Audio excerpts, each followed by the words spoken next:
پل سے پار چلاتے یہ ہیں، اس دن عیب کھلنے کا خوف ہوگا، گھبرانا نہیں۔ اعلیٰ حضرت سمجھا رہے ہیں اپنے کرم سے ہم حلقوں کا پلہ بھاری بناتے یہ ہیں، اور اپنے عیب جب کھلیں گے تو فرماتے ہیں کہ مجرموں کے عیب بھی چھپانے والے میرے آقا علیہ الصلوۃ والسلام ہیں۔ یعنی کون سی مشکل ہے جس کا حل نبی پاک علیہ الصلوۃ والسلام کے پاس اس دن نہیں ہوگا؟ گویا ایک ہی ہستی ہوگی جنہوں نے بخشوانا ہے، جنہوں نے بچانا ہے۔ اب سچ بتاؤ، قیامت کے دن اگر کوئی نبی پاک کے قریب ہو جائے، انہی کے پاس ہو جائے، تو پھر مشکل تو نہیں رہے گی نا۔ پیاس لگے گی تو جام کوثر پلا دیں گے، پل صراط سے پار لگنا ہوگا تو پار کروا دیں گے، اعمال نامے کھلیں گے تو انشاءاللہ نیکیوں کا پلڑا بھاری کروا دیں گے، ہم تو ہوں گے ان کے پاس۔ درود اتنی بڑی نعمت ہے کہ جنہوں نے پرابلم سالو کرنی ہے انہی کے پاس پہنچا دیتا ہے۔ اور پھر شاعر لکھتا ہے نا، محشر ہے اگر محشر، کس بات کا ہم کو ڈر۔ اے میلاد منانے والوں، اے نبی کا چرچا کرنے والوں، زندگی بھر انہیں یاد کرنے والوں، سنو، محشر ہے اگر محشر، کس بات کا ہم کو ڈر، ہم جن کے ثنا خواں ہیں وہ بھی تو وہاں ہوں گے۔ ارے جب وہ وہاں ہوں گے تو پھر سارے کام سیدھے ہو جانے ہیں۔ زندگی ان کی یاد میں گزری ہے، تو شرط یہ ہے کہ ان کے ذکر میں زندگی گزرے، ان کی یاد میں زندگی گزرے، درود پڑھتے ہوئے زندگی گزرے۔ تو آؤ میرے میٹھے اسلامی بھائیوں، آپ یہاں کام کرتے ہیں، نوکری کرتے ہیں، جاب کرتے ہیں، کسی بھی فیلڈ میں ہیں، کام کرتے وقت ہاتھ مصروف ہوتے ہیں، زبان مصروف نہیں ہوتی۔ تو کام کرتے جائیے، درود پڑھتے جائیے، کام بھی آسان ہو جائے گا، برکتیں بھی ملیں گی، نیکیاں بھی ملیں گی، اللہ نے چاہ راحتیں بھی ملیں گی۔ آئیے مل کر محبت کے ساتھ درود پاک پڑھ لیجئے، صلو علی الحبیب صلی اللہ علیہ وسلم۔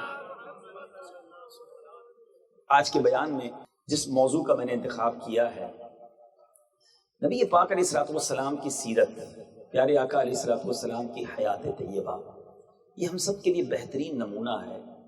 اور آپ کی حیات میں، آپ کی زندگی میں اتنے پہلو ہیں، اتنے ڈائمینشنز ہیں، اتنی جہتیں ہیں کہ جب سیرت پڑھے تو عقل حیران ہو جاتی ہے کہ نبی پاک کیسی خوبصورت اور کیسی کامل شخصیت ہے۔ یعنی پیارے آقا علیہ الصلوۃ والسلام کی پیدائش سے پہلے کے واقعات، نبی پاک کی پیدائش کے وقت کے واقعات، نبی پاک کے بچپن کی بات کریں تو عقل حیران ہو جاتی ہے، کیا خوبصورت بچپن ہے۔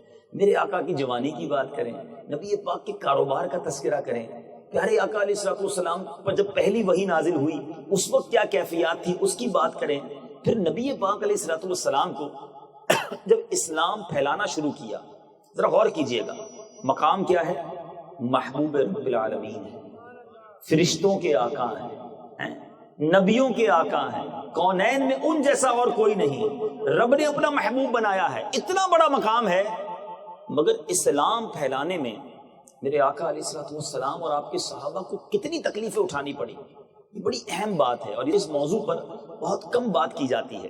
آج میں نبی پاک علیہ الصلوۃ والسلام کی سیرت کے اس دردناک پہلو کی طرف توجہ دلانا چاہتا ہوں، پھر بعد میں عرض کروں گا کہ یہ سیرت کا یہ پہلو ہم نے کیوں بیان کیا۔ لیکن ذرا غور تو کیجئے، اتنا بڑا مقام مگر تکلیفیں کیسی تھی۔ پیارے آقا علیہ الصلوۃ والسلام کا جب پہلی وحی نازل ہوئی، میرے آقا علیہ الصلوۃ والسلام نے جس کو کہے نا چھپ کر چند صحابہ میں، چند لوگوں میں اسلام کی دعوت پیش کی، بہت چھپ چھپ کر دین کا کام ہوتا تھا۔ دار ارقم میں صحابہ کرام کے ساتھ نبی پاک بیٹھتے اور انہیں تعلیم فرماتے، انہیں دین کی باتیں بتاتے، نیکی کی دعوت دیتے۔ مگر جب اعلان نبوت کو 4 سال ہو گئے، چوتھا سال ہوا، تو قرآن پاک کی یہ آیت نازل ہوئی سورہ حجر میں، فَاصْدَعْ بِمَا تُؤْمَرْ، تو اعلانیہ کہہ دو جس بات کا تمہیں حکم ہے۔ یعنی اب اعلانیہ اعلان حکم دیا کہ اب لوگوں کو نیکی کی دعوت، اسلام کی دعوت دی جائے۔ بس یہ اعلان کرنے کی دیر تھی۔ جو اپنے تھے، محبت کرنے والے تھے، امین اور صادق کہنے والے تھے، نبی پاک کے کردار کی گویا رتب اللسان ہوا کرتے تھے، وہ سارے دشمن ہو گئے۔ اور دشمنی کیسی ہم سوچ بھی نہیں سکتے۔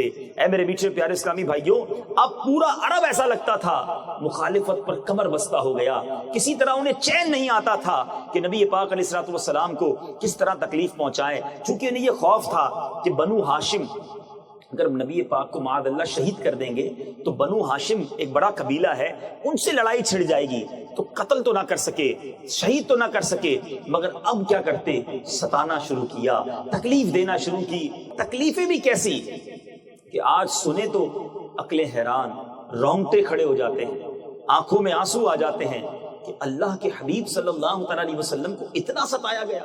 آپ بھی سنیے، سب سے پہلے نبی پاک علیہ الصلوۃ والسلام کے بارے میں کیا مشہور کیا کہ یہ کاہن ہے۔ کاہن معاذ اللہ اس کو کہتے ہیں جو جادو کے کام کرتا ہے یا ستاروں کا علم بتاتا ہے۔ کہا یہ ساحر ہیں، شاعر ہیں، مجنون ہیں۔ یہ پروپیگنڈا کرنا شروع کیا کہ یہ معاذ اللہ ایک نارمل انسان نہیں ہے، ان کے اندر یہ برائیاں ہیں۔ پھر میرے آقا علیہ الصلوۃ والسلام جب گزرتے تو آپ کے پیچھے شریر لڑکے لگا دیے جاتے ہیں، بستی کرنے والے، برا بھلا کہنے والے، جو نبی پاک کے پیچھے چلتے اور پیارے آقا علیہ الصلوۃ والسلام پر پھپتیاں کستے، گالیاں دیتے، کہتے یہ دیوانہ ہے، یہ دیوانہ ہے۔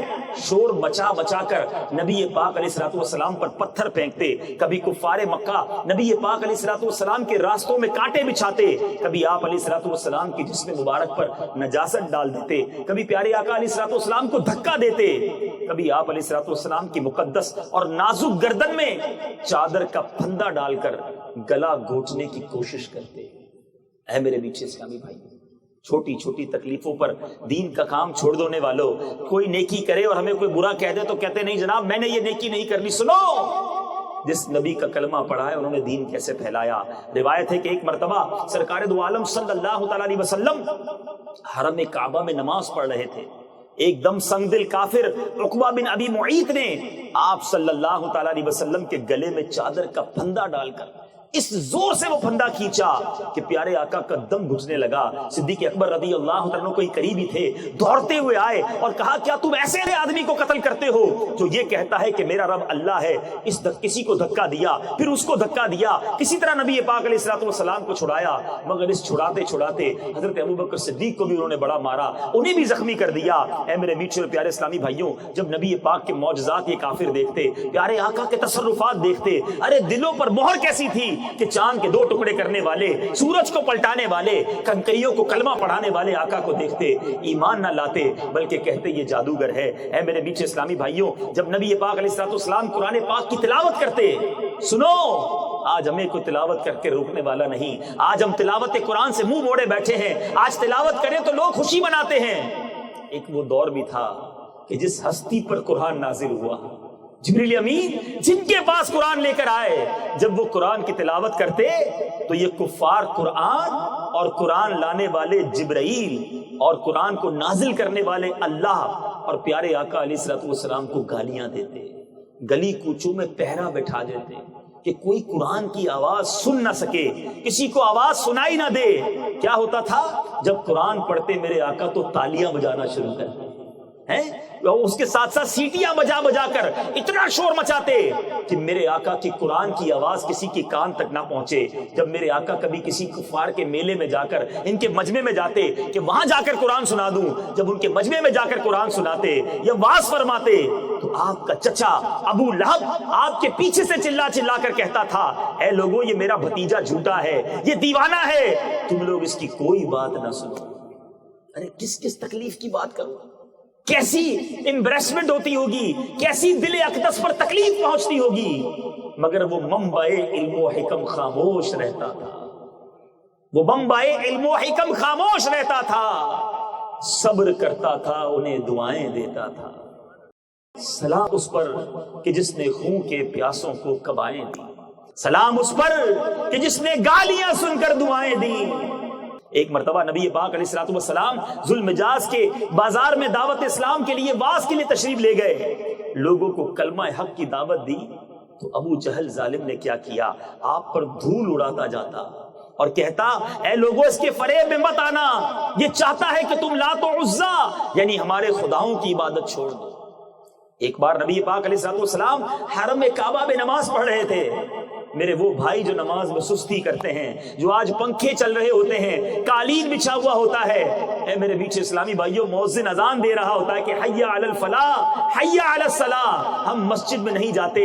ارے ایسی بھی نماز اس دنیا میں پڑھی گئی ہے کہ جس کے صدقے نماز ملی ہے، وہ آقا حرم کعبہ میں نماز پڑھ رہے ہیں اور وہاں ان ظالموں نے کیا کیا، میرے آقا جب نماز پڑھ رہے ہیں ابو جہل نے اناؤنس کیا، یہ بخاری شریف کی حدیث ہے، اس کا خلاصہ ہے ابو جہل نے اعلان کیا ہے کوئی جو آل فلاں کے ذبح کیے ہوئے اونٹ کی اوجڑی لا کر ان کے سجدے میں ان کے کاندھوں پر رکھ دے. اللہ اللہ. عقبہ بن معید سنگ دل بدبخت اونٹ کی اوجڑی لا کر اس نے نبی پاک کے مبارک کاندھوں پہ رکھ دی. ذرا سوچو تو صحیح یہ منظر کیسا ہوگا. محبوب رب العالمین رب کو سجدہ کر رہے ہیں اور سجدے کی عالم میں پشت انور پر اوجڑی پڑی ہوئی ہے. کافی طویل سجدہ ہو گیا. میرے آقا سجدے سے سر اٹھاتے تو کیسے اٹھاتے. اب کسی نے بی بی فاطمہ خاتون جنت کو بتایا کہ جلدی چلو، حرم کعبہ میں نبی پاک کی پیٹھ پر اوجڑی رکھ دی گئی ہے. بی بی فاطمہ ان دنوں بڑی چھوٹی سی تھی. روتے روتے دوڑتے دوڑتے آئی. ان کفار کو برا بھلا کہا. اوجڑی نبی پاک کے مبارک کاندھے سے ہٹایا گیا. پیارے آقا سجدے سے کھڑے ہوئے. نبی پاک کے قلب اقدس کو بڑا رنج پہنچا. بی بی فاطمہ بھی رو رہی ہیں، نبی پاک کا قلب اقدس بھی رنجیدہ ہے. اے میرے بیچ اسلامی بھائیوں، جس وقت یہ اوجڑی رکھی گئی نا، اتنا زور زور سے کفار ہنس رہے تھے، ایک دوسرے پر گرتے جا رہے تھے. نبی پاک کا اس طرح مذاق اڑایا جاتا تھا. پیارے آقا کے قلب اقدس کو اتنا رنج پہنچا کہ میرے آقا علیہ الصلوۃ والسلام نے، اے میرے بیچ اسلامی بھائیوں، پھر اللہ کی بارگاہ میں 3 مرتبہ دعا مانگی. اللہم علیک بقریش، اے اللہ تو قریش کو اپنی گرفت میں لے لے. پھر چند مخصوص جو کافر تھے جو بڑا تنگ کرتے تھے، ان سب کے نام لے کر رب کی بارگاہ میں ان کے لیے عذاب کی دعا کی. اے میرے بیچ اسلامی بھائیوں، جنگ بدر میں صحابہ نے دیکھا وہ سارے کے سارے جو کفار تھے جو نبی پاک کو اس طرح تنگ کرتے تھے، کب بدر کے میدان میں سر کٹے ہوئے ہلاک ہو گئے. اور ان کو ایک گھڑے میں جب ڈالا گیا تو نبی پاک علیہ الصلوۃ والسلام نے کچھ اس طرح فرمایا کہ ان گھڑے والوں پر خدا کی لعنت ہے. بہرحال میرے میٹھے پیارے اسلامی بھائیوں، میں کس واقعے کی بات کروں. اچھا، ایسا نہیں تھا کہ یہ معاملہ صرف نبی پاک علیہ الصلوۃ والسلام کے ساتھ ان ظالموں نے کیا، بلکہ مسلمانوں کے ساتھ، صحابہ کے ساتھ اتنی تکلیفیں پہنچائیں کہ عقلیں حیران ہو جاتی ہیں. اتنی تکلیفیں سن کر تو پہاڑ بھی اپنی جگہ سے ہل جاتا، مگر صحابہ کا ایسا استقلال تھا کہ مسلمانوں کا ایک بچہ بھی ایمان چھوڑ کر وہ مشرک نہ بنا. یہ چاہتے تو قتل کر دیتے، لیکن ان کی جوش انتقام کیسے ٹھنڈا ہوتا. یہ چاہتے تھے سسک کر، تڑپا کر ان سے اسلام تبدیل کروائیں. میٹھے اسلامی بھائیوں، آپ میں سے جو مکہ پاک گئے ہوں گے وہ جانتے ہیں وہاں کی گرمی کیسی ہے. وہاں کے ریگستانوں میں ننگے پیر کھڑا رہنا مشکل ہے، مگر یہ ظالم کیا کرتے، پہلے کوڑے مارتے تاکہ جسم پر زخم ہو جائیں، پھر ان زخمی جسموں کو ریت پر لٹاتے دوپہر کے وقت، اور پھر جسم کے اوپر کوئی بھاری پتھر رکھ دیتے تاکہ یہ کروٹ نہ لے سکیں اور اس زخموں کے اندر ریت چلی جائے. اے میرے بیچ اسلامی بھائیوں، حضرت خباب رضی اللہ تعالیٰ عنہ کی ایک بار حضرت عمر رضی اللہ تعالیٰ عنہ نے پیٹھ دیکھی. اس پیٹھ پر سفید نشان تھے. کہا اے خباب، یہ تمہاری پیٹھ کو کیا ہوا؟ حضرت عمر کو حضرت خباب نے کہا اے عمر، اس وقت آپ ایمان نہیں لائے تھے، یہ جب کا واقعہ ہے. مجھے کفار مکہ نے اسلام لانے پر کس طرح تکلیف پہنچائی کہ پہلے میری کمر کو مجھے دہکتے ہوئے کوئلوں پر، جلتے ہوئے کوئلوں پر ننگی پیٹھ کے بل لٹایا. اے عمر، میری پیٹھ سے چربی پگھلی اور اس چربی سے وہ کوئلے بجھے. یہ نشان ان صدموں کے ہیں، ان تکلیفوں کے ہیں. حضرت عمر کی آنکھوں میں آنسو آ گئے. کہا ہے خباب، مجھے وہ پیٹھ دکھاؤ جو اسلام کے نام پر جلی ہے. اور حضرت عمر اسے بوسہ دیا کرتے. اے میرے بیچ اسلامی بھائیوں، میں کس ظلم کی بات کروں. حضرت بلال حبشی رضی اللہ تعالیٰ عنہ جو موذن رسول ہیں، آپ کا جو مالک تھا امیہ بن خلف، آپ اس کے غلام تھے. ان کی گردن میں رسی ڈال کر گھسیٹ کر کوچاؤ بازار میں انہیں گھمایا جاتا، ان کی پیٹھ پر لاٹھیاں برسائی جاتی، اور ٹھیک دوپہر کے وقت تیز دھوپ میں گرم ریت پر ان کو لٹا کر اتنا بھاری پتھر ان کی چھاتی پر رکھ دیا جاتا کہ ان کی زبان باہر نکل آتی. امیہ کافر کہتا اسلام سے باز آ جاؤ، اپنے اب جس رب کو مانتے ہو اس کا انکار کر دو ورنہ گھٹ گھٹ کر مر جاؤ گے. مگر وہ کیسے منبعے حلم و حکم تھے، وہ کیسے صبر کے پیکر تھے، وہ کیسے نبی کے دیوانے تھے. اس تکلیف میں بھی ان کی زبان پر ایک ہی نعرہ ہوتا، احد احد، اللہ ایک ہے، اللہ ایک ہے. مر جائیں گے مگر رب کو ایک مانیں گے، اسلام کو نہیں چھوڑیں گے. اے میرے بیچ اسلامی بھائیوں، کسی کا گلا گھونٹا جاتا، کسی کو چٹائی میں باندھ کر چٹائی جلا دی جاتی تاکہ دھونی کے ذریعے اس کا دم گھٹ جاتا. کسی کو پانی میں ڈال کر اتنی دیر پانی میں رکھتے، اتنی ڈبکیاں دیتے کہ وہ بے ہوش ہو جاتا کہ کسی طرح یہ غلام ہیں، یہ غریب ہیں. مگر وہ غریب بھی تھے، وہ تکلیف میں بھی تھے، وہ غلام بھی تھے، مگر تکلیفیں برداشت کرنے کے بعد بھی اپنے نبی کا دامن نہ چھوڑا. اے میرے بیچے پیارے اسلامی بھائیوں، سیرت کے اس پہلو کو بیان کرنے کا مقصد یہ ہے، آپ اور میں مسلمان گھر میں پیدا ہوئے ہیں، مگر کبھی سوچا کہ اگر میں مسلمان نہ ہوتا تو پھر مسلمان بنتا کیسے ہے؟ آج ایمان کتنی آسانی سے مجھے اور آپ کو مل گیا ہے، مگر ہمارے صحابہ نے کس طرح ایمان اب تک پہنچایا ہے کہ اس ایمان کی ہمیں قدر ہے۔ آج ہم پیدا ہوئے تو پہلی آواز ہمارے کانوں میں اللہ اکبر کی آتی ہے۔ یہ اللہ کا احسان ہے، ہمارے ماں باپ مسلمان ہیں، مگر یہ اسلام پاکستان میں کیسے پہنچا، ہندوستان میں کیسے پہنچا؟ ارے یہ تو عرب سے چلا تھا۔ اگر سیرت کی کتابیں پڑھیں، تاریخ کی کتابیں پڑھیں تو پتہ چلتا ہے یہ اسلام ہم تک کیسے پہنچا۔ یہ ہمارے صحابہ کی قربانیاں ہیں۔ وہ اپنے وطن کو چھوڑ کر، مدینہ منورہ چھوڑ کر، مکہ مکرمہ چھوڑ کر دنیا بھر میں انہوں نے سفر اختیار کیا۔ ان کے فیض کو اولیاء کرام نے لیا، اولیاء کرام نے سفر اختیار کیا۔ کبھی کسی مزار پر جانا ہو، داتا گنج بخش علی حجویری کے مزار پر جانا ہو، بابا فرید کے مزار پر جانا ہو، عبداللہ شاہ غازی رحمۃ اللہ تعالی علیہ کے مزار پہ جانا ہو، ارے سخی عبد الوہاب شاہ کے مزار پر جانا ہو، ایک بات ضرور مزارات پر دیکھا کرو کہ ان کا مزار جس شہر میں ہے، کیا پیدائش بھی اسی شہر میں ہے؟ تو پتہ چلے گا یہ پیدا تو کسی اور ملک میں ہوئے تھے، لیکن دین پھیلانے کے لیے یہاں آئے اور اب یہی دنیا سے چلے گئے، یہی مزار بن گیا۔ یہ قربانیاں ہیں ہمارے اسلاف کی، مگر ایٹ لیسٹ کم از کم ایمان کی قدر تو کرو۔ اتنی تکلیفیں ہمارے صحابہ نے اٹھائیں، مجھے اور آپ کو تکلیف نہیں ہے۔ وہ ترستے تھے طواف کر لیں، وہ ترستے تھے نماز پڑھ لیں۔ سب کے سامنے ہم کیوں نماز نہیں پڑھتے؟ حضرت عمر رضی اللہ عنہ ایک بار نبی پاک کے پاس آئے، عرض کی یا رسول اللہ ہم علی الاعلان نماز کیوں نہیں پڑھتے؟ کیا ہم اکبر نہیں ہیں؟ یا رسول اللہ اب عمر آپ کے ساتھ ہے۔ پیارے آقا علیہ الصلوۃ والسلام کو عرض کیا حضور اب علی الاعلان نماز پڑھیں گے۔ ایک ایسی صف بنائی گئی جس کے لیڈر حضرت عمر تھے، ایک صف بنی جس کے لیڈر، جس کو آگے سے لیڈ کرنے والے حضرت حمزہ رضی اللہ تعالیٰ عنہ تھے۔ دونوں شیر خدا اس طرح کعبہ مشرفہ میں آئے اور حضرت عمر نے اعلان کیا تھا جس کو اپنی بیوی کو بیوہ کرنا ہو، اپنے بچوں کو یتیم کرنا ہو، وہ عمر کے سامنے آ جائے، آج علی الاعلان نماز ادا کی جائے گی۔ ارے یہ وقت سرکار علیہ الصلوۃ والسلام اور صحابہ نے دیکھا ہے۔ آج مسجدیں کشادہ انتظار کر رہی ہیں، ہے کوئی نماز پڑھنے والا؟ آج سنیما گھر میں ہاؤس فل کا بورڈ ہوتا ہے اور مسجد میں مؤذن صاحب انتظار کر رہے ہوتے ہیں کہ کوئی تو نماز پڑھنے آ جائے۔ واعظ قوم کی وہ پختہ خیالی نہ رہی، رہ گئی رسم اذاں روح بلالی نہ رہی۔ اے میرے میٹھے اسلامی بھائیوں، میں نے اور آپ نے قیامت کے دن صحابہ کا دیدار کرنا ہے، میں نے اور آپ نے نبی پاک کے قدموں میں حاضری دینی ہے۔ اگر قیامت کے دن حضرت بلال سے ملاقات ہو گئی اور حضرت بلال نے پوچھ لیا کہ میں تو جب ایمان لایا تھا تو تپتی ریت پر لٹایا گیا تھا، پھر بھی میں نے ایمان کو نہیں چھوڑا، تمہیں تو کوئی تکلیف نہیں تھی، پھر تم نے ایمان کے لیے کیا کیا؟ تم نے سنتوں کی اور دین کی خدمت کے لیے کیا کیا؟ حضرت خباب سے اگر ملاقات ہو گئی اور انہوں نے پوچھ لیا کہ مجھے تو جلتے کوئلوں پر لٹا گیا تھا، پھر بھی میری نماز قضا نہیں ہوتی تھی، تم تو نرم بستر پر سوتے تھے، پھر بھی نمازیں نہیں پڑھتے تھے، ہمیں تو کفار مارتے تھے کہ اللہ کا نام نہ لو، ہم پھر بھی رب کا نام لیتے تھے، تمہیں تو کوئی کہنے والا نہیں تھا، تم پھر بھی رب کا نام نہیں لیتے تھے۔ ہمارے پاس کوئی جواب ہوگا؟ اے میرے آقا کے عاشقوں، اے نبی پاک کے چاہنے والوں، یہ اسلام اتنی آسانی سے نہیں پھیلا۔ ارے بڑی شہادتیں ہوئی ہیں، بڑی قربانیاں ہوئی ہیں۔ وہ چچا جس سے نبی پاک علیہ الصلوۃ والسلام کو بڑا پیار تھا، ان کو جنگ احد میں کیسے شہید کیا گیا؟ آپ کے کلیجے کو نکالا گیا، سید الشہداء سیدنا حمزہ رضی اللہ تعالیٰ عنہ کے کلیجے کو چبایا گیا۔ نبی پاک کے صحابی تھے حضرت عبداللہ بن جحش رضی اللہ تعالیٰ عنہ۔ جذبہ دیکھو، غزوہ احد کی رات ایک صحابی کے ساتھ بیٹھ کر کہتے ہیں آؤ دعا کرتے ہیں، میں دعا کروں گا تم آمین کہنا۔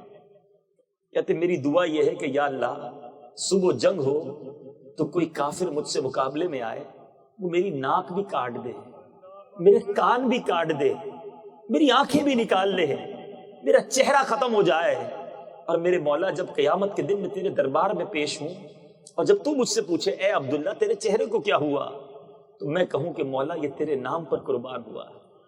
یہ کیسے لوگ تھے، یہ کیسی دعائیں تھیں، اور سیرت کی کتابوں میں لکھا کہ ویسا ہی ہوا۔ جنگ احد والے دن حضرت عبداللہ بن جحش کا جب مقابلہ ہوا، ان ظالموں نے آپ کے چہرے کے کان بھی کاٹے، ناک بھی کاٹے، آنکھوں کو بھی نکال لیا۔ اور اللہ کی رحمت سے مجھے امید ہے کہ قیامت کے دن حضرت عبداللہ بن جحش سے سوال ہوگا اور وہاں یہ یہی جواب دیں گے کہ مولا تیرے نام پر سب قربان کر کے آیا۔ ہیں آج ہم سے دین کے لیے وقت نہیں نکلتا. ہم کہتے ہیں جناب کاروبار کا کیا ہوگا, نوکری کا کیا ہوگا اگر میں جناب دین کی خدمت کرنے کچھ وقت دینے لگ جاؤں, نماز پڑھنے کا میرے پاس ٹائم نہیں ہے. سنو, حضرت مصعب بن عمیر رضی اللہ تعالیٰ عنہ اسلام کے وہ پہلے مبلغ ہیں جن کو میرے آقا نے مکہ پاک سے مدینہ طیبہ بھیجا. آج جو مدینہ منورہ میں اسلام کی روشنی اور چاشنی ہے, اس میں بہت بڑا کردار حضرت مصعب بن عمیر رضی اللہ تعالیٰ عنہ کا ہے. یہ پہلا قافلہ تھا, یہ پہلے مبلغ تھے جو مکہ پاک سے مدینہ طیبہ بھیجے گئے. حضرت مصعب بن عمیر کی ہسٹری اٹھاؤ, آپ ایک شہزادے کی زندگی گزارتے تھے مکہ پاک میں. آپ ٹرینڈ سیٹر تھے. ٹرینڈ سیٹر کس کو کہتے ہیں کہ جس کے لباس کو دیکھ کر لوگ لباس پہنے, جس کے جوتوں کو دیکھ کر لوگ جوتے پہنے, جس کی گھڑی کو دیکھ کر لوگ گھڑی پہنتے ہیں نا, فیشن فالو کرتے ہیں جسے. حضرت مصعب بن عمیر ایک شہزادے کی زندگی گزارتے, بڑا قیمتی لباس پہنتے. مکے کے لوگ ویسا لباس پہن کر لباس سلاتے تھے. اس وقت ایمان نہیں لائے تھے. جب ایمان لائے گھر والوں نے باندھ دیا, کہا اسلام چھوڑ دو. کہا اسلام نہیں چھوڑوں گا. کہا اگر اسلام نہیں چھوڑو گے ساری دولت ختم, سارا بزنس ختم, کوئی تمہارا ہم سے تعلق نہیں. آپ کو گھر سے نکال دیا. جب رسول پاک کے دربار میں آئے تو جسم پر ایک چادر موجود ہے. اتنا مہنگا لباس پہننے والا اب پورا لباس پہننے کے قابل نہیں ہے, مگر سرکار کے نام پر سب قربان کر دیا. حضرت مصعب بن عمیر بھی جب غزوہ احد والے دن شہید ہوتے ہیں, دفنانے کا وقت آتا ہے, میرے آقا فرماتے ہیں, حدیث کی کتابوں کے الفاظ ہیں, سر پر کفن ڈالا جاتا, پیر ننگا ہو جاتا, پیر چھپایا جاتا, سر ننگا ہو جاتا. نبی پاک نے جب یہ دیکھا آنکھوں میں آنسو آ گئے. فرمایا کچھ اس طرح فرمایا, یہ مکے کا شہزادہ تھا, مگر آج تدفین کے وقت اس کا حال یہ ہے ہمارے پاس کفن دینے کو پورا کپڑا نہیں ہے. صحابہ سے فرمایا سر کو چادر سے چھپا دو, پیر پر ازخر نامی گھاس ڈال دو اور ارحم الراحمین پر سپرد کر دو. ان کی تدفین کر دی گئی. کس کس قربانی کی بات کریں, کس کس قربانی کی مثال دوں. کربلا کا واقعہ ہر سال سنتے ہو, کیا علی اصغر کا بچپنا یاد نہیں آتا, علی اکبر کی جوانی یاد نہیں آتی, کربلا والوں کی پیاسے گلے یاد نہیں آتے. ارے اسلام کے لیے کتنی قربانیاں دی گئی ہیں. سوال یہ ہے کہ میں اور آپ اس اسلام کی کیا خدمت کر رہے ہیں. ارے انہوں نے تو اسلام کی سر بلندی کے لیے سر کٹا دیے. کیا قیامت کے دن امام حسین سے نہیں ملنا, کربلا والوں کی بارگاہ میں حاضری نہیں دینی؟ اگر انہوں نے پوچھ لیا کہ ہم نے تو خاندان لٹا دیا دین بچانے کے لیے, تم نے بھی دین بچانے کے لیے کیا کیا, آج کیا جواب ہے ہمارے پاس؟ آج تو دین کو برباد کرنے کے لیے مسلمان تلا ہوا ہے. مسلمان آج دنیا میں جھوٹا مشہور ہے. آج ہم سے کوئی کاروبار کرنے کے لیے تیار نہیں ہے. آج مسلمان کے وعدوں پر کوئی یقین کرنے کے لیے تیار نہیں ہے. آج مسلمان فراڈ کے کام میں آگے نظر آتا ہے. مسلمان آج ڈکیتی, چوری, وعدہ خلافی, مسلمان آج دوسروں کے جناب مال پہ قبضہ کرنے والا بن گیا ہے. کیا مرنا نہیں, اللہ کو جواب نہیں دینا, صرف دنیا ہی بنانی ہے؟ فلمیں ڈرامے دیکھ کر آنکھیں خراب کرنا, فلمیں ڈرامے دیکھ کر اپنے رب کو ناراض کرنا, بے حیائی اور بدکاری کر کے بدکاریاں کر کے رب کو ناراض کرنا, کیا ان لوگوں نے مرنا نہیں؟ خدا را ایسی زندگی نہ گزارو. ایک طرف اس اسلام کی تاریخ بڑی روشن ہے کہ بڑی قربانیاں دے کر دین ہم تک پہنچا ہے, اور دوسری طرف آج ایمان کو گھر بیٹھے حاصل کرنے والا ساری زندگی رب کو ناراض کرنے والے کاموں میں مصروف ہے. خدا را ایسا نہ کرو. اور اس خوبصورت تاریخ سے ایک اور مدنی پھول آخر میں دینا چاہتا ہوں کہ وہ لوگ اتنی تکلیفیں اٹھا کر بھی اللہ کی رضا پر راضی رہتے تھے. آج میرے اور آپ کے اندر صبر کتنا ہے. تھوڑی تکلیف آ جائے تو واویلا, شکوے, شکایات, ارے جناب بہت پریشان ہوں, اللہ نے دیا ہی کیا ہے مجھے, معاذ اللہ, میرے پاس کچھ بھی نہیں ہے, بڑی تکلیف میں ہوں. اے میرے میٹھے اسلامی بھائیوں, یہ انداز نہیں ہے. اللہ تبارک و تعالیٰ قرآن مجید فرقان حمید میں ارشاد فرماتا ہے, ان اللہ مع الصابرین, اللہ صابروں کے ساتھ ہے. جس کے ساتھ اللہ ہو جائے اس کی مشکل رہے گی. ارے پریشانی میں صبر کرو. سب کو بتانا ضروری نہیں کہ پیٹ میں بہت درد ہے, سر میں بہت درد ہے, کاروبار نہیں چل رہا, نوکری نہیں چل رہی. ارے کسی کو بتانے سے مسئلے حل نہیں ہوں گے, صبر کا ثواب بھی چلا جائے گا. شاعر لکھتا ہے نا, کسی کا احسان کیوں اٹھائیں, کسی کو حالات کیوں بتائیں, کسی کا احسان کیوں اٹھائیں, کسی کو حالات کیوں بتائیں, تم ہی سے مانگیں گے تم ہی دو گے, تمہارے در سے ہی لو لگی ہے. جس نے دینا ہے اس سے مانگو نا, کیوں دنیا والوں کو بتاؤں. آج ہمارا کوئی نفع ہو جائے, کیا سب کو بتاتے ہو؟ اتنے کما لیے، اتنا نفع کر لیا، یہ لاٹری نکل آئی، یہ فائدہ ہو گیا، نہیں بتاتے۔ گھر والوں کو تو زیادہ نہیں بتاتے، خرچہ شروع کر دیں گے، لیکن اگر نقصان ہو جائے تو سب کو بتاتے ہیں، تکلیف ہو جائے تو سب کو بتاتے ہیں۔ کیوں بتاتے ہیں؟ یہ صبر کا ثواب بھی آپ کا جا رہا ہے۔ یہ شکوے اور شکایات ہیں۔ اے میرے میٹھے پیارے اسلامی بھائیوں، روایت سنیے، شہنشاہ نبوت مخزن جود و سخاوت صلی اللہ تعالی علیہ وسلم نے ارشاد فرمایا، جو شخص دنیا ہی میں اپنی ہر خواہش کی تکمیل کر لے تو یہ چیز آخرت میں اس کی اور اس کی خواہش کے درمیان آڑ اور پردہ بن جائے گی۔ ایک حدیث سنیے اور ایمان تازہ کیجئے۔ پیارے آقا علیہ الصلوۃ والسلام نے صحابہ کرام کے پاس آئے، غور سے سنیے گا، اب فرمایا کیا تم مومن ہو؟ وہ خاموش رہے۔ امیر المومنین نے عرض کی جی یا رسول اللہ ہم مومن ہیں۔ پیارے آقا نے فرمایا تمہارے ایمان کی علامت کیا ہے؟ غور سے سنیے گا، مومن ہو تو ایمان کی نشانی کیا ہے؟ صحابہ نے عرض کی ہم فراخی کی حالت میں، یعنی جب خوشحال ہوتے ہیں اللہ کا شکر کرتے ہیں، آزمائش کے وقت صبر کرتے ہیں۔ پیارے آقا علیہ الصلوۃ والسلام سے عرض کی حضور اللہ کے فیصلوں پر راضی رہتے ہیں۔ تین باتیں کہیں صحابہ کرام نے، جب خوشحالی ہوتی ہے تو شکر کرتے ہیں، تکلیف ہوتی ہے تو صبر کرتے ہیں، اللہ کے فیصلوں پر راضی رہتے ہیں۔ نبی پاک نے فرمایا رب کعبہ کی قسم تم مومن ہو۔ مومن ہونا ہے تو ان تین باتوں پر عمل کرنا شروع کر دو۔ جب اللہ کی طرف سے عطائیں ہوں تو شکر ادا کرو۔ ہم کیا کرتے ہیں؟ جیسے ہی ہاتھ کھلا ہوتا ہے ویسے ہی گناہ بھی کھلے ہو جاتے ہیں، جیسے ہی مال ہاتھ میں آتا ہے خطائیں بڑھ جاتی ہیں۔ عجیب لوگ ہیں۔ آسانی پر شکر ادا کرنا چاہیے۔ سچی بات یہ ہے کہ جس پر رب کی عطائیں بڑھیں اس کے تو سجدے بڑھنے چاہیے تھے، اس کا تو شکر بڑھنا چاہیے تھا، مگر عجیب معاملہ ہے، وہ عطائیں فرماتا ہے، ہم خطائیں کرتے ہیں۔ اور جب مشکل آئے تو صبر کرے اور اللہ کے فیصلے پر راضی رہیں۔ آج ہو سکتا ہے کوئی بیمار میرا بھائی بیٹھا ہو، کوئی تنگ دست بیٹھا ہو، کسی کا بچہ بیمار ہو، سنو صبر کرو گے تو کیا ملے گا؟ رب فرماتا ہے جب میں اپنے کسی بندے کو بیماری میں مبتلا کروں اور وہ اس پر صبر کرے، کسی سے شکایت نہ کرے، دو شرط ہے نا، صبر کرے اور شکایت نہ کرے، بتائے نہ کسی کو، شکایت کرتے ہیں لوگ، ثواب کیا ملے گا؟ رب فرماتا ہے میں اس کے گوشت کو اچھے گوشت سے اور اس کے خون کو اچھے خون سے بدل دیتا ہوں، اور جب اسے شفا دیتا ہوں تو ایسی شفا دیتا ہوں کہ اس کے نامہ اعمال میں کوئی گناہ نہیں رہتا، اور اگر میں اسے دنیا سے اٹھا لوں تو اسے اپنی رحمت کاملہ کے سائے میں لے جاتا ہوں۔ یعنی بیماری تو گناہ معاف کروانے آئی تھی، مگر میں نے دنیا کو بتا کر شکایتیں کر کے بہت بیمار رہتا ہوں جناب، شوگر بھی ہے تو بلڈ پریشر بھی ہے تو پیٹ میں بھی درد رہتا ہے، اب تو گھٹنے بھی جواب دے گئے ہیں۔ ارے بھائی کسی ڈاکٹر کے سامنے بیٹھے ہو جو بتا رہے ہو، بس بتانا ہے، خالی خالی بولنا ہے، کیوں بول رہا ہے؟ صبر اسی کا تو نام ہے کہ میں جانوں میرا رب جانے۔ حضرت رابعہ بصریہ رضی اللہ تعالیٰ عنہ نے بڑی گہری بات کی، عقل مند لوگ میری بات سمجھیں گے۔ ایک شخص نے سر پر پٹی باندھی ہوئی تھی، حضرت رابعہ بصریہ نے کہا کیوں باندھی ہے؟ اس نے کہا سر پہ درد ہے اس لیے باندھی ہے۔ فرمایا اتنے دن جو راحت میں تھے اس کی پٹی باندھی تھی؟ بڑی گہری بات ہے۔ آج سر پر پٹی اس لیے باندھی کہ لوگوں کو بتاؤ میرے سر میں درد ہے، جو اتنے دن اللہ نے اچھا رکھا تھا اس کی کوئی پٹی باندھی تھی؟ تو کیوں بتائیں کسی کو کہ میرے ساتھ کیا پرابلم ہے؟ ایک جملہ سنتے ہوں گے صبر جمیل، بہت دہراتے ہیں، یا اللہ تمہیں صبر جمیل عطا فرمائے۔ یہ صبر جمیل ہے کیا؟ اس کا معنی پتہ ہے؟ کہتے سارے ہی ہیں، یہ کسی جمیل بھائی کا صبر نہیں ہے۔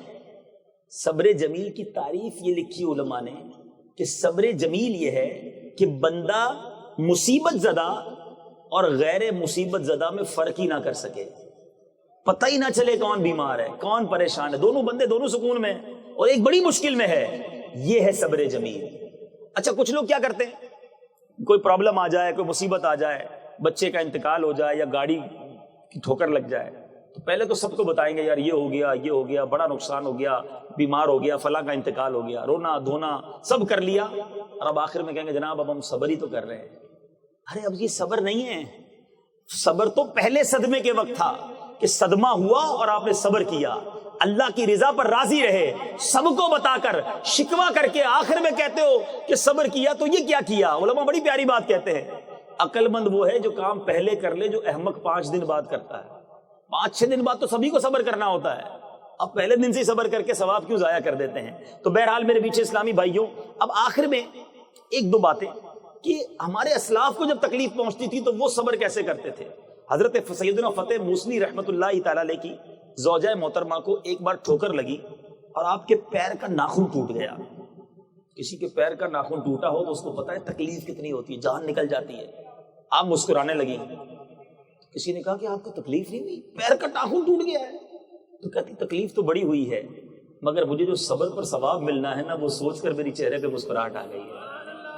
تو یہ مصیبتوں پر, آفتوں پر اللہ کا گویا شکر ادا کرتے تھے. کسی کا بچے کا انتقال ہو جائے, سنو اللہ نے تکلیف بھیجی ہے نا تو بہت ساری نعمتوں کے لیے بھیجی ہے, بہت سارے گناہوں کی معافی کے لیے بھیجی ہے. کہ اگر کسی کے بچے کا انتقال ہو جائے, غور سے حدیث پاک سنیں, نور کے پیکر, تمام نبیوں کے سرور, دو جہاں کے تاجور صلی اللہ تعالی علیہ وسلم نے فرمایا, جس مسلمان جوڑے کے 3 بچے انتقال کر جائیں, اللہ عز و جل ان بچوں پر فضل و رحمت کرتے ہوئے ان دونوں کو یعنی ماں باپ کو جنت میں داخل کر دے گا. صحابہ کرام نے عرض کی کہ حضور اگر کسی کے 2 بچے ہو چلے جائیں, تو فرمایا 2 بچے بھی. صحابہ میں سے کسی نے عرض کی حضور اگر 1 بچہ کسی کا انتقال کر جائے, میرے آقا نے فرمایا 1 بھی. پھر فرمایا اس ذات پاک کی قسم جس کے قبضہ قدرت میں میری جان ہے, جس عورت کا کچا بچہ فوت ہو جائے, حمل ضائع ہو جاتا ہے پریگننسی کے دوران, سنو اس پر وابیلہ مت کرنا, یہ اللہ کی کتنی بڑی عطا ہے. نبی پاک فرماتے ہیں جس کا کچا بچہ فوت ہو جائے اور وہ اس پر صبر کرے تو وہ بچہ اپنی ماں کو ناف کے ذریعے کھینچتا ہوا جنت میں لے جائے گا. ارے کیا پتا پیدا ہو کر نافرمان بننا تھا, پیدا ہو کر جہنم میں لے جانے والا بن جاتا. اللہ نے اپنی رحمت کے سائے میں بلا لیا, اور کیا معلوم ہی ہماری مغفرت کا ذریعہ بننا ہو. اللہ جانتا ہے. دیکھو یاد رکھنا, اگر ہمیں کوئی چیز نہیں مل رہی نا, یا ہم پر کوئی مصیبت آئی ہے, تو رب ماں سے زیادہ چاہنے والا ہے. کیوں تکلیف بھیج رہا ہے؟ کوئی اس کے پیچھے راحت ہوگی, اس کے پیچھے کوئی اس کی طرف سے مشیت ہوگی. ایک حدیث پاک سناتا ہوں, ہو سکتا ہے ایسے بھی اسلام بھائی یہاں بیٹھے ہوں جو کہتے ہوں یار میں پہلے نماز نہیں پڑھتا تھا, روزے نہیں رکھتا تھا تو بڑا ریلیکس تھا, جیسے جیسے نیکیاں کرتا جا رہا ہوں مشکلیں بڑھتی جا رہی ہیں, جیسا نیکی کی طرف آتا ہوں تو کاروبار میں بھی پرابلم آ رہی ہے. وہ فلاں ایک ٹائم کی نماز نہیں پڑھتا, اتنے گناہ کرتا ہے, خوشحال ہے, اور ہم جناب نیکیاں کرتے ہیں, روزے بھی رکھتے ہیں, زکوٰۃ بھی دیتے ہیں, ہمارے کام ہی سیدھے نہیں ہوتے. یہ بھی بعض اوقات ذہن میں سوال پیدا ہوتا ہے. آؤ آج اس کی بھی انشاءاللہ آپ کے کانسیپٹ کو کلیئر کر دیتے ہیں. سرور کائنات علیہ الصلوۃ والسلام کا فرمان سنیں. سیدنا سعد بن ابو وقاص رضی اللہ تعالیٰ اس کے راوی ہیں. میرے آقا سے میں نے عرض کی, کہتے ہیں میں نے نبی پاک سے عرض کی, یا رسول اللہ صلی اللہ تعالیٰ علیہ وسلم, زیادہ مصیبتیں کن لوگوں پر آتی ہیں؟ بہت سارے سوال ہیں, یہ آج بہت سارے کانسیپٹس یہاں موجود اسلامی بھائیوں کے بھی کلیئر ہو جائیں گے. سوال کیا, حضور سب سے زیادہ مصیبتیں, حدیث کا خلاصہ ہے زیادہ مصیبتیں کن لوگوں پر آتی ہیں؟ میرے آقا نے فرمایا انبیاء پر. نبی تو سب سے ٹاپ کیٹیگری پر ہے, رب کے قریبی ہیں. عرض کی حضور پھر کن پر آتی ہیں؟ فرمایا جو لوگ ان کے بعد بہتر ہیں. پھر آقا پھر کن پر؟ کہا جو ان کے بعد بہترین ہیں. پھر پیارے آقا نے اس کی وضاحت فرمائی کہ بندے کو اپنی دینداری کے اعتبار سے مصیبت میں گرفتار کیا جاتا ہے. اگر وہ دین میں زیادہ سخت ہوتا ہے, اس کی آزمائش بھی زیادہ سخت ہوتی ہے, اور اگر وہ دین میں کمزور ہوتا ہے تو اللہ عز و جل اسے اس کی دینداری کے مطابق آزماتا ہے. بندہ مصیبت, اب اس کی وجہ کیا ہے؟ آپ کہیں گے کمال ہو گیا یار, دین میں بڑھتے جائیں گے مصیبتیں بڑھتی جائیں گی. اس کی وجہ بیان فرمائی, کتنی خوبصورت وجہ ہے. فرماتا ہے, میرے آقا فرماتے, بندہ مصیبت میں مبتلا ہوتا رہتا ہے یہاں تک کہ اس دنیا ہی میں اس کے سارے گناہ بخش دیے جاتے ہیں. اصل میں رب کی مشیت یہ ہے کہ میرے بندے سے زندگی میں جو خطائیں ہو گئی ہیں نا, اس پر آزمائشیں بھیجی جائیں, یہ صبر کرے, اس کی خطائیں یہی معاف ہو جائیں. میرا یہ نیک بندہ میرے پاس جب آئے تو گناہوں سے پاک ہو کر آئے, اس کو جنت کا اعلیٰ مقام دیا جائے. ایک اور روایت, میرے آقا فرماتے ہیں اللہ کے یہاں بندے کا کوئی سٹیٹس رکھا ہوتا ہے, کوئی مقام رکھا ہوتا ہے کہ اس نے یہاں تک پہنچنا ہے, لیکن یہ عمل کر کے وہاں تک نہیں پہنچ پاتا. تو فرمایا اللہ اس پر آزمائشیں بھیجتا ہے تاکہ وہ صبر کر کے اس مقام تک پہنچ جائے. اب سچ بتاؤ, میرے پاس تو مصیبت آئی تھی میرے درجے بڑھانے, رب کے قریب کرنے, مگر ہائے افسوس, بے صبری کر کے, واویلا کر کے, لوگوں کو بتا کر جو درجہ بڑھنا تھا وہ بھی میں نے ضائع کر دیا. ایک روایت میں نے پڑھی میٹھے اسلامی بھائی, میں جب بھی اس روایت کو پڑھتا ہوں یا بیان کرتا ہوں ایک عجیب سی دل کی کیفیت ہو جاتی ہے. اور روایت یہ ہے کہ جو بندہ اللہ کے تھوڑے دیے پر راضی ہو جاتا ہے, اللہ بھی اس کے تھوڑے عمل پر راضی ہو جاتا ہے. اب غور کرو, اگر رب نے تھوڑا دیا ہے اور ہمارے ٹوٹے پھوٹے عمل بھی قبول فرما لے تو یہ سودا تو مہنگا نہیں ہے. اگر وہ زیادہ عطا کر دے اور اس کے مقابلے میں ہمیں زیادہ عمل مانگے جائیں گے تو کدھر سے دیں گے؟ اپنے پاس تو ہے ہی کچھ نہیں. تو خدا را صبر کرنے والے بنے ہیں, اللہ کی رضا پر راضی رہنے والے بنے, اس کے فیصلوں پر یقین رکھو کہ اس نے جو کیا ہے میرے لیے بہتر کیا ہے. بعض اوقات سمجھ نہیں آتا کہ یار میں مانگ رہا ہوں مجھے نہیں مل رہا. آخری بات, کبھی کبھی ہم رو رہے ہوتے ہیں, مانگ رہے ہوتے ہیں, دعائیں کر رہے ہوتے ہیں, کوئی بندہ کہتا ہے 10 سال سے مانگ رہا ہوں جناب, مری بازاروں پر بھی گیا, پیروں سے بھی دعا کرائی, بزرگوں سے بھی دعا کرائی, میری دعا ہی قبول نہیں ہوتی, جو مانگتا ہوں وہ مل ہی نہیں رہا, کاروبار میں برکت نہیں ہو رہی, اولاد نہیں مل رہی, بیٹا نہیں مل رہا, بیماری دور نہیں ہو رہی, میری دعائیں نہیں سنی جاتی. سنو, ایمان تازہ ہو جائے گا. روایتوں میں آتا ہے جب کوئی فاسق فاجر رب کا نافرمان دعا کرتا ہے, اللہ فرشتوں سے کہتا ہے اس کا کام جلدی کر دو, مجھے اس کی آواز پسند نہیں ہے. اور جب کوئی رب کا فرما بردار دعا کرتا ہے, اللہ کا حبیب دعا کرتا ہے, اللہ فرشتوں سے کہتا ہے اسے مانگنے دو. اے فرشتوں, اس کا کام ابھی نہیں کرنا, اس کو اور مانگنے دو, مجھے اس کا مانگنا بڑا پسند آ رہا ہے.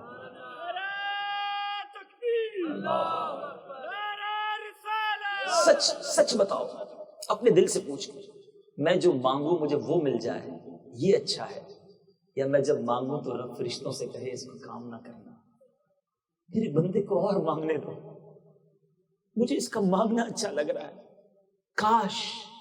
کاش زندگی میں کوئی ایسی دعا نصیب ہو جائے کہ میں دعا کروں اور رب جبرائیل سے کہے کہ اے جبرائیل, اس کا کام نہ کرنا, اس کو مانگنے دینا, اس کو گڑ گڑانے دینا, مجھے اس کا مانگنا پسند آ رہا ہے, مجھے اور کیا چاہیے, میرا مانگنا رب کو پسند آ جائے, پھر تو رب کی رضا مل جانی ہے نا. اور ایک اور بات, بعض اوقات ہمیں لگتا ہے جو میں مانگ رہا ہوں وہ کیوں نہیں مل رہا. آپ کا چھوٹا بیٹا ہو, چھوٹا بھائی ہو, بیمار ہو, گلا خراب ہو, بخار ہو, اور وہ آپ کے سامنے رو رہا ہو کہ مجھے آئس کریم کھانی ہے, مجھے ٹھنڈا شربت پینا ہے, آپ اس کو پلائیں گے؟ آپ کہیں گے نہیں بیٹا, آپ کی طبیعت اور خراب ہو جائے گی. اور روئے, گر گڑائے, مجھے پینا ہے, مجھے آئس کریم کھانی ہے, شربت پینا ہے, آپ اسے نہیں پلائیں گے. کوئی ہو سکتا ہے تیسرا آدمی دیکھ کر آپ سے کہے کہ کمال ہو گیا یار, آپ کا بچہ آپ کے سامنے رو رہا ہے, آپ آئس کریم کیوں نہیں کھلا رہے, آپ شربت کیوں نہیں پلا رہے؟ کیا جواب دو گے؟ میں جانتا ہوں اس کو کب کیا دینا ہے.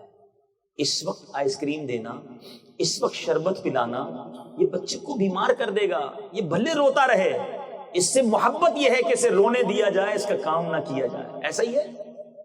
مجھے جواب دیجیے, ایسا ہی ہے نا؟ رونے دیتے ہو نا, مانتے تو نہیں, کیونکہ آپ اس کی بھلائی چاہتے ہو.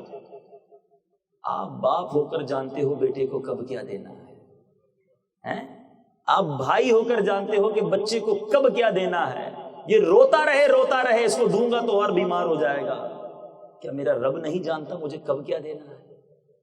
اگر وہ نہیں دے رہا تو یہ اس کی مہربانی ہے, یہ ہمارے لیے بہتری ہے. میں مانگ رہا ہوں, وہ نہیں دے رہا, ارے اس کے اوپر یقین تو رکھو نا کہ میرا مالک مجھے میری ماں سے زیادہ چاہنے والا ہے, مجھے اس کے فیصلوں پر بھروسہ ہے, میں اس پر توکل رکھتا ہوں.